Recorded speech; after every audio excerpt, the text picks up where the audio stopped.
ঢাকার পাশে সাভারে আছে এক জাদুর গ্রাম, নাম সবাই জানে, গোলাপ গ্রাম। এই গ্রামে সকাল শুরু হয় সূর্যের আলোয় নাই গোলাপের ঘ্রাণে। সারাদিন ভেসে থাকে ফুলের ঘ্রাণ, ব্যস্ত থাকে মানুষ আর তাদের হাসি মুখ। এই গ্রামের প্রায় প্রতিটি পরিবারই ফুল চাষের সঙ্গে জড়িত। অনেক বছর আগে কয়েকজন কৃষক শখ করে গোলাপ গাছ লাগিয়েছিলেন। ধীরে ধীরে সেই শখেই এখন জীবিকা। জানুয়ারি ফেব্রুয়ারি মাসের জন্য আমরা ক্ষেতের মধ্যে খুব যত্ন নিই আর কি, খাওয়ান খোরাক দিই বা পয়সাপাতি ইনভেস্ট করি।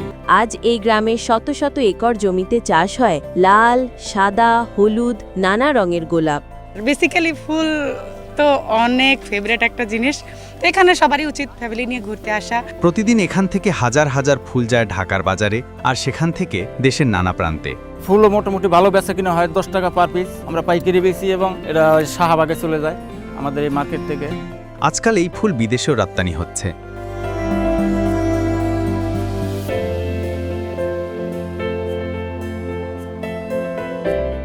একজন চাষি বললেন, আমরা মাটি ভালোবাসি, মাটি আমাদের ভালোবাসে, এই ফুলই আমাদের জীবন।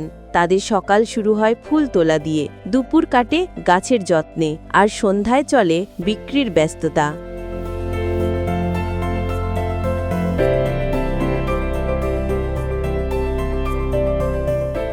তবে এই সৌন্দর্যের গল্পের আড়ালে আছে কিছু কষ্টও। গত কয়েক বছরে জমির দাম বেড়ে গেছে, অনেক কৃষি জমি চলে গেছে ফ্যাক্টরি আর ঘরবাড়ি তৈরি করতে। বাইরে ইনকাম হয় না দেখে, চলে না দেখেই মনে করেন জমিন বেচা খাইতেছে, ফুলের বাগান বেচা খাইতেছে। যদি এটা মনে করেন বাইরে রপ্তানি যেত, তাই আর মনে করেন এই যে জমিন বিক্রি করতো না। আবার অনেক সময় রোগে গাছ নষ্ট হয়, ফুল ঝরে যায় ফোটার আগেই, তখন লোকসান গুনতে হয় চাষিদের। তবুও তারা হাল ছাড়ে না, কারণ তারা জানে গোলাপ শুধু ফুল নয়, এটা তাদের গর্ব, তাদের আশা।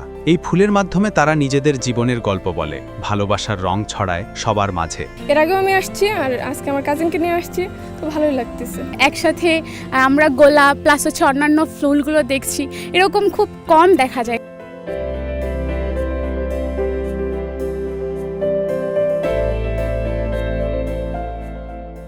আজ সাভারের গোলাপগ্রাম শুধু এক গ্রামের গল্প নয়, এটা এক স্বপ্নের প্রতীক, যেখানে পরিশ্রম, সৌন্দর্য আর মাটির ঘ্রাণ একসাথে মিশে গেছে।